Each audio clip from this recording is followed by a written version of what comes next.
सौर, सावन, नक्षत्र, चंद्र, व्यवहार के मान के विषय में हम लोग पढ़े।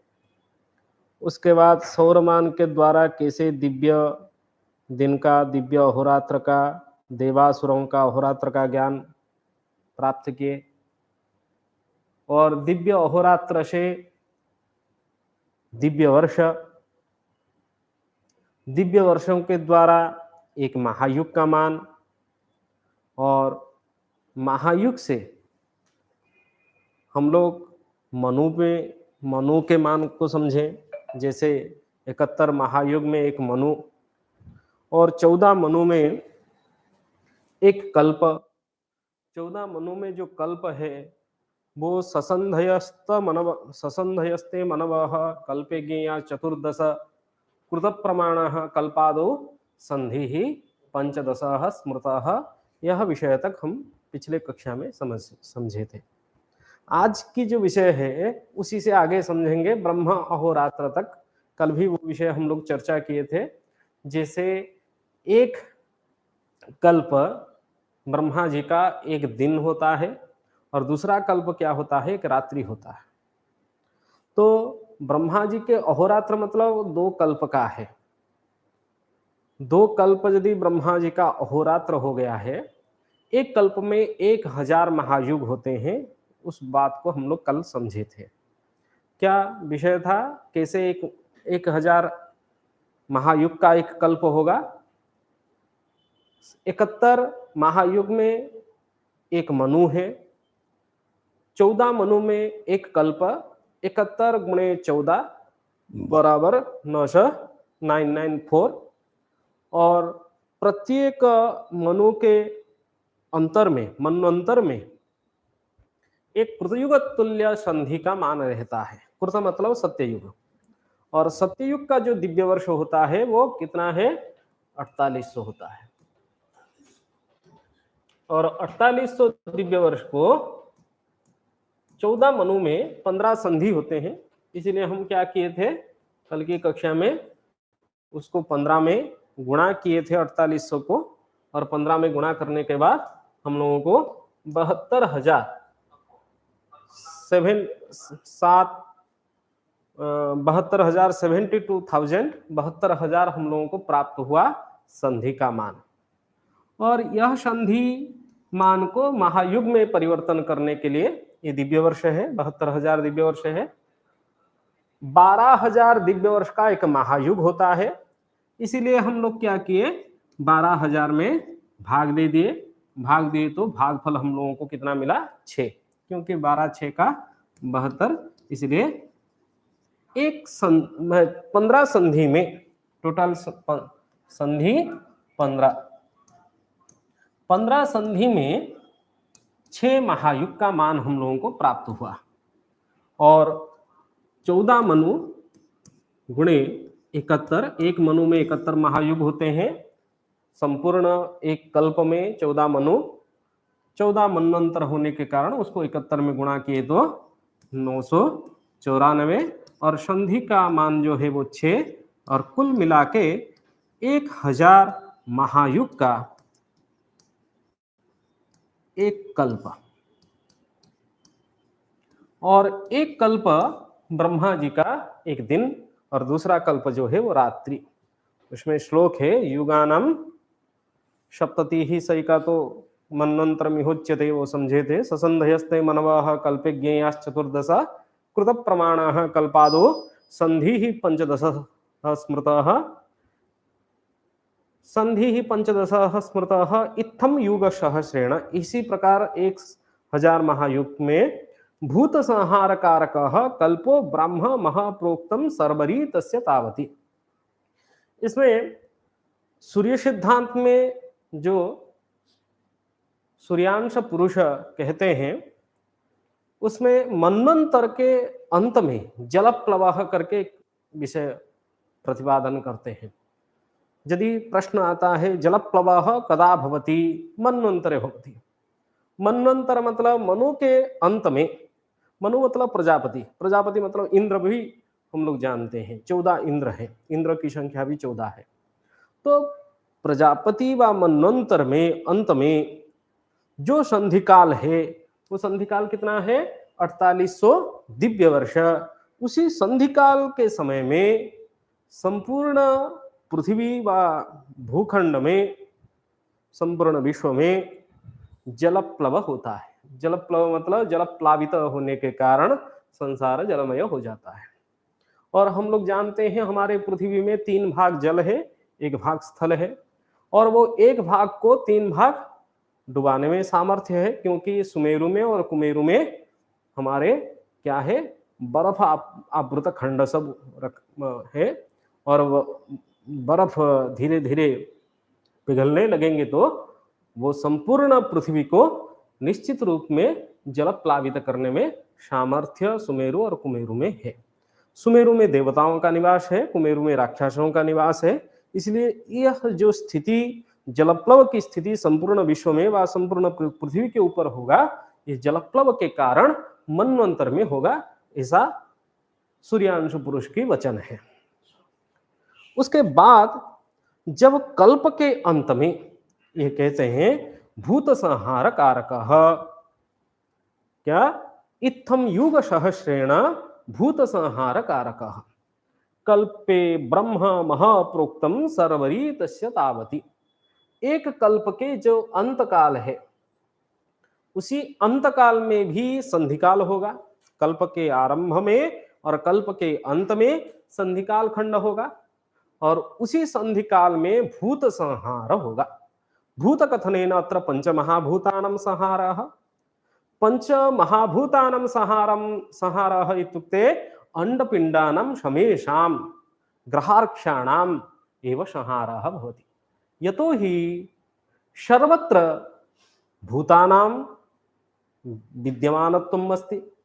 यदि सर्वत्र भूतानां महाभूताः सर्वत्र विद्यन्ते तत्र अंडे पिंडे ब्रह्मांडे इत्युक्ते सूर्ये चंद्रे भूमि सर्वत्र यदि किम एतेषां पंचमहाभूतानां पृथ्वी आप तेज वायु आकाश इति पंचमहाभूतानां संस्थितिः वर्तते, तर्हि समेषां भूतानाम् एव संहारः कदा भवति कल्प अन्ते। तो सृष्टि का संहार भी उसको हम लोग मान सकते हैं कल्प के अंत में। और जो 2 कल्प का एक अहोरात्र है ब्रह्मा जी का, तो जब रात्रि काल में सब लोग तो निद्रा जाते हैं, दूसरे कल्प में वर्तमान जो कल्प चल रहा है ब्रह्मा जी का वो श्वेत वराह कल्प है। इसको नोट कीजिए, क्वेश्चन आ सकता है वर्तमान कल्प का नाम क्या है, श्वेत वराह कल्प। क्योंकि हम लोग जब पूजा पाठ करते हैं उसमें एक संकल्प है, और संकल्प काल में अद्य श्री ब्रह्मण अन्हे ब्रह्मा जी का अन्न चल रहा है, दिवस चल रहा है। अद्य श्री ब्रह्मण अन्हे द्वितीय परार्धे श्री श्वेत वराह कल्पे। और ब्रह्मा जी का जो अन्न दिवस चल रहा है वो द्वितीय परार्ध में है। द्वितीय परार्ध शब्द जो है इसका अर्थ क्या है आगे हम लोग समझेंगे। सूर्य सिद्धांत में आगे की श्लोक में बताते हैं परमायुः शतम तस्य तया अहोरात्र संख्या। ये जो 2 कल्प का कल्पद्वयम 2 कल्प का ब्रह्मणः अहोरात्रम भवति, कल्पो ब्रह्मणः अहोरात्रम भवति। तो 2 कल्प का यदि ब्रह्मा जी का अहोरात्र है, उसके बाद कहते हैं परमायुः शतम तस्य। 2 कल्प एक अहोरात्र, और 30 अहोरात्र में एक मास, और 360 जो दिवस होता है वो 1 वर्ष का होता है। यदि एक अहोरात्र 2 कल्प है, इसी प्रकार 360 अहोरात्र के बाद 1 वर्ष हो जाएगा। उसी प्रकार परमायुः शतम तस्य तस्य ब्रह्मणः परमायुः शतम भवति। ब्रह्मा जी का जो परमायु होता है वो 100 वर्ष का है। शतम तस्य परमायुः शतम तस्य तया अहोरात्र संख्या। उसी अहोरात्र संख्या के द्वारा 100 वर्ष ब्रह्मा जी जीवित रहते हैं। उसके बाद कहते हैं आयुषो अर्धमितम तस्य शेषकल्पोऽयम् आदिमः। आयुषो अर्धमितम, मितम इत्युक्ते गतम, आधा वर्ष जो है वो ब्रह्मा जी का चला गया है। आधा मतलब 100 का आधा जो होता है 2 में भाग देंगे तो 50 होगा। तो अर्ध आयु, आधा आयु ब्रह्मा जी का क्या हो गया है, चला गया है। अर्धमितम आयु गतम, मितम इत्युक्ते गतम, आधा आयु चला गया है। और जो 50 वर्ष चलने के बाद जो 51 वर्ष चल रहा है, शेष कल्प अयम आदिमः, अयम आदिमः कल्पः, जो 51 वर्ष का ये शुरुआत का कल्प है, प्रारंभ कल्प है। इसलिए हम संकल्प काल में जब संकल्प पाठ करते हैं, अद्य श्रे ब्रह्मणे द्वितीय परार्धे, ये द्वितीय परार्ध है। 50 वर्ष चल जाने के बाद प्रथम परार्ध क्या हो गया है, बीत गया है, और वर्तमान हम लोग द्वितीय परार्ध में हैं। और द्वितीय परार्ध में जो 51वां वर्ष चल रहा है, उस वर्ष का श्वेत वराह नामक कल्प में प्रथम आरंभ जो दिन है, ब्रह्मा जी का जो दिन है, उसी श्वेत वराह नामक कल्प में अभी हम लोग जीवित हैं। उसमें संकल्प में आगे भी बताया जाता है, श्री श्वेत वराह कल्पे वैवस्वत मन्वंतरे। जो एक कल्प में हम लोग जानते हैं कितने 14 मनु हैं। 14 मनु हैं, तो वर्तमान किस मनु में हम लोग जीवित हैं? हमारा जो कलयुग वर्तमान चल रहा है वो किस मनु में चल रहा है ना, वैवस्वत मन्वंतरे। 14 मनु में से भी 6 मनु बीत चुके हैं। कितने मनु बीते हुए? 6 मनु बीत चुके हैं। वर्तमान मनु का नाम जो है वो वैवस्वत, सप्तम मनु का नाम क्या है? वैवस्वत मन्वंतरे। ये क्वेश्चन भी आ सकता है, इसलिए बता रहा हूं। वैवस्वत मन्वंतरे अष्टाविंशति तमे कलयुगे। अष्टाविंशति तमे कलयुगे का अर्थ यह है 27 युग बीत चुका है, 28वां युग वर्तमान चल रहा है। अष्टाविंशति तमे कलयुगे, तो वैवस्वत मनु, एक मनु में कितने महायुग होते हैं? 71। 71 में से 27 चला गया है, और वर्तमान समय में जो 28वां महायुग है वह वैवस्वत मन्वंतरे अष्टाविंशति तमे महायुगे, 28वां महायुग चल रहा है। और उस 28वां महायुग का, एक महायुग में 4 युग होते हैं, सत्य, त्रेता, द्वापर और कलि। तो सत्ययुग भी बीत चुका है, त्रेता युग भी बीत चुका है, द्वापर भी चला गया है, कलयुग भी वर्तमान चल रहा है। इसीलिए संकल्प में कलयुगे। संकल्प में अद्य श्री ब्रह्मण अन्हे, अन्हे मतलब दिवस में ब्रह्मा जी का दिन चल रहा है। द्वितीय परार्ध है, द्वितीय परार्ध है। प्रथम परार्ध बीत चुका है, मतलब आयु का आधा चला गया है, 50 वर्ष चला गया है, अभी 51वां वर्ष चल रहा है।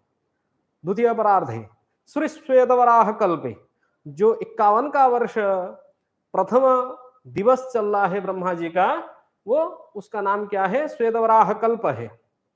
और श्वेत वराह कल्प के एक कल्प में 14 मनु होते हैं। तो कौन सा मनु वर्तमान चल रहा है ना? 6 मनु बीत चुके हैं। 7वां मनु जो है वो वैवस्वत मन्वंतर है, वैवस्वत मनु चल रहा है, वैवस्वत मन्वंतरे। और उस मनु में, एक मनु में 71 महायुग होते हैं, और 71 महायुग में भी 27 बीत चुके हैं, 27 महायुग बीत चुके हैं। वर्तमान समय में जो महायुग चल रहा है वो अष्टाविंशति तमे कलियुगे। और उस महायुग का 28वां जो महायुग चल रहा है, उस महायुग का सत्य, त्रेता, द्वापर तीनों युग बीत चुके हैं, कलियुगे। अभी थोड़ा यह विषय है, यदि कभी क्या होता है, प्रश्न आता है, कलियुग जो चल रहा है वो कली का कौन सा वर्ष वर्तमान समय में है? वर्तमान क्या है? कलियुग है। और कलयुग में कितने दिव्य वर्ष होते हैं? कल की कक्षा में हम लोग पढ़े थे 1200 दिव्य वर्ष है। संकल्प में हम लोग बोलते हैं कलयुगे कलि प्रथमा चरणे, वर्तमान जो हम जीवित हैं कलि के प्रथम चरण में जीवित हैं। और प्रत्येक युग का संधिकाल होता है। यदि संधिकाल कलयुग का कितना संधिकाल है ना, षष्ठांशः संदेहः सुखः, प्रति युग का षष्ठांश हम ले जाएंगे तो उसका संधि का मान हम लोगों को प्राप्त हो जाएगा। और षष्ठांश लेंगे मतलब 1200 का 1200 को 6 में भाग देंगे तो 6 दूने 12 मतलब 200 होगा। संधिकाल क्या हो जाएगी कलयुग का? 200 दिव्य वर्ष है। ये सब दिव्य वर्ष में मैं लिख रहा हूं। संधिकाल सौर वर्ष में 360 में गुणा करेंगे तो वो सौर वर्ष में बदल जाएगा। अभी दिव्य वर्ष में आप लोग समझ लीजिए। 200 दिव्य वर्ष संधिकाल का होगा तो संपूर्ण कलयुग का मान जो है वो 1200 है। 1200 से 200 घटा देंगे तो 1000 क्या है कलयुग का दिव्य वर्ष का मान है। दिव्य वर्ष का मान कितना है? 1000 कलयुग का। तो कलि प्रथम चरण, प्रथम चरण मतलब एक युग में 4 चरण होते हैं। एक युग में यदि 4 चरण होगा तभी हम 4 में भाग देंगे तो एक चरण का मान कितना है वो पता चल जाएगा। 1000 को 4 में भाग देंगे तो कितना होगा? कितना होगा? 250 होगा ना, 250। इसका अर्थ हुआ 250 दिव्य वर्ष का कलियुग का एक चरण का मान है। प्रश्न यदि कितने दिव्य वर्ष कलयुग के एक चरण का मान है, आप लोगों को यह 250 दिव्य वर्ष का कलयुग का प्रथम चरण का मान है।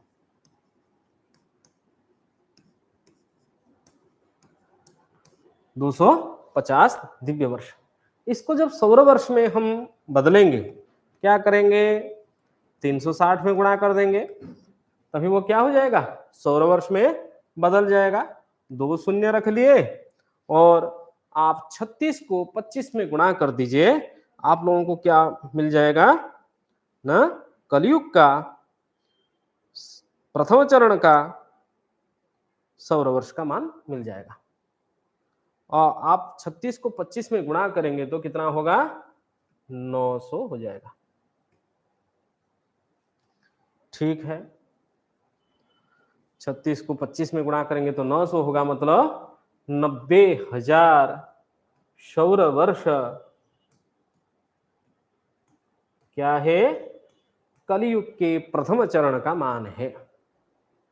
यदि 90,000 सौर वर्ष कलयुग के प्रथम चरण का मान है, वर्तमान कलयुग कितने बीत चुके हैं? 5125। 5100 कलयुग कितने बीत चुके हैं?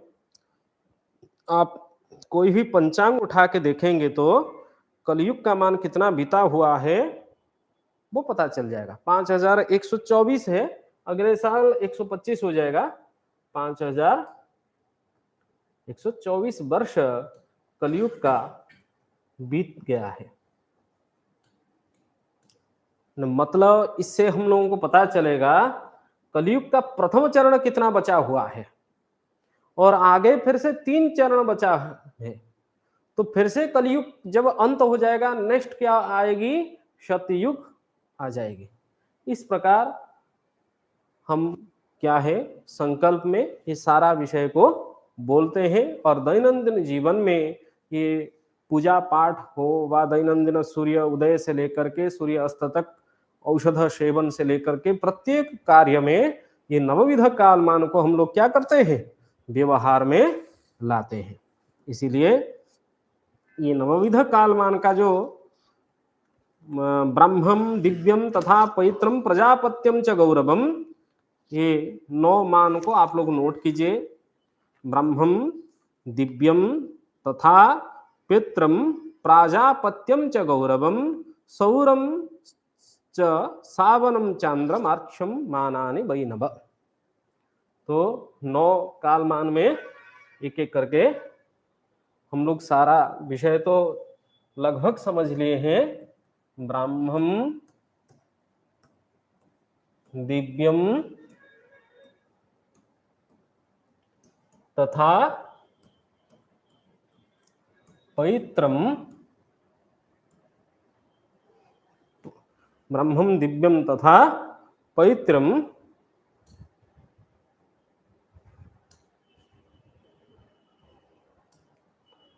पवित्रम प्राजापत्यम च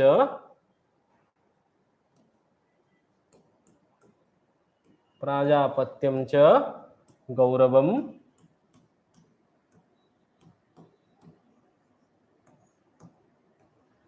प्राजापत्यम च गौरवम सौरम च सावनम चांद्रम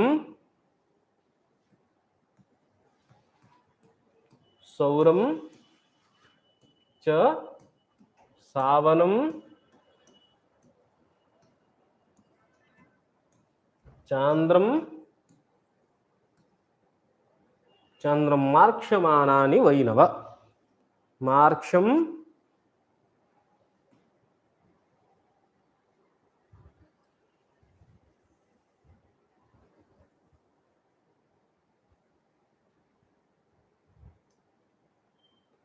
मार्क्षम मानानि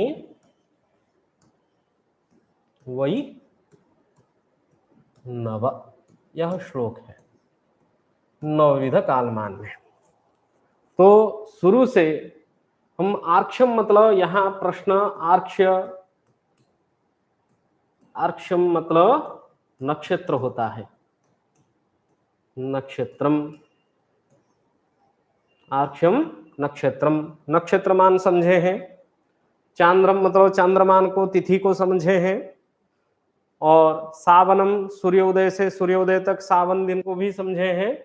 सौरम सूर्य का संक्रांति से लेके संक्रांति तक एक सौरमास होता है। एक सौरमास में 30 सौर दिन होते हैं। इस मान को भी हम लोग समझ गए हैं। उसके बाद गौरवम यह नहीं समझे हैं। गुरु संबंधित मानम गौरवम। प्राजापत्यम तो मनुमान को प्राजापत्य कहा जाता है। यह विषय हम लोगों को पता है। पवित्रम पितृ संबंधित दिवसम मासः, वो पितृ दिनम व पितृ अहोरात्रम भवति, उसको आगे जाकर समझेंगे। दिव्यम समझ लिए हैं, दिव्य दिन देवासुराणम अहोरात्रम। ब्राह्मम ब्रह्मणः अहोरात्रम व ब्रह्मणः परमायु। इस विषय को एक एक करके समझ लिए हैं। हमारा जो विषय अभी छूटा हुआ है वो पवित्रम और गौरवम, ये 2 विषय अभी बचा हुआ है। तो ब्राह्मम दिव्यम तथा पवित्रम प्राजापत्यम च गौरवम सौरम च शावनम चांद्रम मार्क्षमानानि वैनव। आर्क्षम इत्युक्ते नक्षत्रम। नक्षत्र का दूसरा नाम भम भी होता है, इसको याद रख लीजिए।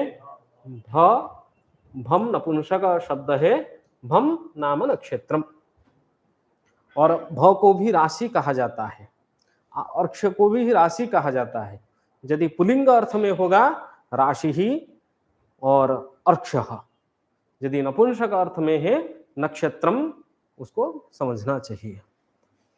इसके बाद हम लोग कुछ शुरू से जो सौर चंद्र नक्षत्र और श्रावण, ये 4 व्यवहारिक मान है, बार बार हम कह रहे हैं। इसलिए यदि व्यवहारिक मान संबंधित प्रश्न होगा, ये सौर चंद्र नक्षत्र और श्रावण को ग्रहण करना है। सौरमान का व्यवहार हम किस में करते हैं? वो सिद्धांत शिरोमणि एक ग्रंथ है, उस ग्रंथ में श्लोक कहते हैं वर्षायनर्तु युगपूर्वक मत्र सौरान। वर्ष अयन अयनर्तु, अयनर्तु मतलब अयन ऋतु, वर्षायनार्तु युग पूर्वकम, अयनर्तु युग पूर्वकम व युगादि मान जो होते हैं ये सौरान, ये सब किससे ना सौरमान से हम लोगों को पता चलता है। तो सौरमान का व्यवहार क्या है? वर्ष, अयन, ऋतु, युग इत्यादियों का परिवर्तन में सौरमान को हम लोग क्या कर रहे हैं? व्यवहार कर रहे हैं। तुहिनांशु माना, तुहिनांशु इत्युक्ते सूर्य चंद्रमा, तुहिन मतलब चंद्रमा, चंद्रमा के जो तुहिन मतलब बर्फ, और उसका जो अंशु किरण युक्त है वो चंद्रमा है। तुहिनांशु मान से, चंद्रमान से, मासस तथा तिथयः, चंद्रमास चैत्र वैशाख ज्येष्ठ इत्यादि जो 12 महीना बाद, तिथि प्रतिपदा, द्वितीया, तृतीया, चतुर्थी इत्यादि जो 15-15 तिथि है, और शुक्ल पक्ष, कृष्ण पक्ष तिथि का व्यवहार बा तिथि के निर्णय बा व्रत पर्व उत्सव इत्यादि निर्णय, ये सब चांद्रमान से ही हम लोग व्यवहार में लाते हैं। यत कुछ सूत चिकित्सित वासराद्यम, वासर मतलब पिछले कक्षा में मेदिनी दिन, भू दिन, कुदिन, सावन दिन, ये सब सावन दिन की, सावन मान की विषय है। और सावन मान का व्यवहार यत सूतक चिकित्सित, चिकित्सा के लिए औषध सेवन करना है। डॉक्टर कह दिया सुबह खाना है मेडिसिन और शाम को खाना है, तो सुबह का अर्थ हम लोग क्या समझेंगे? सूर्योदय के बाद। शाम का अर्थ क्या समझेंगे? सूर्यास्त के बाद। तो चिकित्सा शास्त्र जो चलता है वो सावनमान के अनुसार चलता है। औषध सेवन इत्यादि जो चिकित्सा विज्ञान है वो सावनमान संबंधित विज्ञान है। औषधीय किरण कहाँ से सृष्टि होता है? न यत्ते कतुस्त शिखरम प्रतिरोषधीना, उसमें अभिज्ञान शाकुंतल में कहते हैं। तो वह जो सूर्य उदय और सूर्य अस्त का संधिकाल है, विशेष करके प्रातः सूर्य उदय का जो संधिकाल है वो औषधि युक्त किरण सूर्य के द्वारा प्रदान किया जाता है। इसलिए औषध का संबंध व चिकित्सा शास्त्र का संबंध सूर्य से जुड़ा हुआ है। तो सूर्य उदय उसका मुख्य अभिप्राय है। इसलिए सावन दिन से ही चिकित्सा हम लोगों को व्यवहार में लाते हैं हम लोग। और सूतक, यत कुछ सूतक, कुछ मतलब मृत्यु का विचार। कब व्यक्ति का मृत्यु हुआ है? सूर्योदय के बाद यदि हुआ है, वो जैसे हम लोग आज बुधवार है, बुधवार को 5:50 में सूर्योदय हुआ है। यदि किसी व्यक्ति का आज प्रातः काल में 5 बजे मृत्यु हुआ है तो उसको हम बुधवार में गिनती नहीं करते हैं, मंगलवार गिनती करेंगे। जब तक सूर्य उदय नहीं होता है तब तक उसका मृत्यु क्या है? मंगलवार में हुआ है, ऐसा निर्णय हम लेते हैं। तो सूर्य उदय संबंधित मान जो है वो सावन है। और सावन का व्यवहार सूतक मतलब जन्म से, और कुछ मतलब मृत्यु, और चिकित्सा इत्यादि विज्ञान को व्यवहार करने के लिए हम लोग सावन मान का व्यवहार करते हैं। यत सावनाश्च घटिकाधिक आर्क्ष्यमानात्, जितने जन्म कुंडली बनाना है बा भयात, भवोग, दशा साधन, जन्म राशि, जन्म नक्षत्र, ये सभी का ज्ञान नक्षत्रमान से होता है। इष्टकाल से लेकर के जन्म कुंडली का साधन घटिकादि गणनाओं से होता है। इसलिए आर्क्ष्यमानात् घटिकादि व्यवहार। यदि कोई प्रश्न हो घटिकादि मानम बा ज्ञानम, घटी घटिकादि विषय किससे? आर्क्ष्य, आर्क्ष्य मतलब नक्षत्र। आर्क्ष्यमानात् सूतक, चिकित्सा, मृत्यु, इस सब का विचार